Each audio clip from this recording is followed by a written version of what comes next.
poste oh. Yung mating nila. Yan, nabuhusan na. Ready to ano na yan. Lagyan nila ng kulong. Yan po.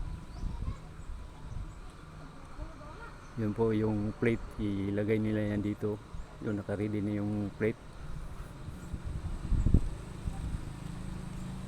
Malamang mga next week mga ka-viewers ko. Trabahoin na nila ito. Hindi, nabuhusan na eh.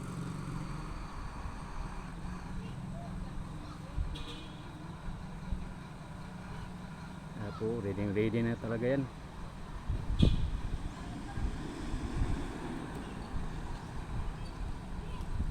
Okay, punta tayo sa kabilang site.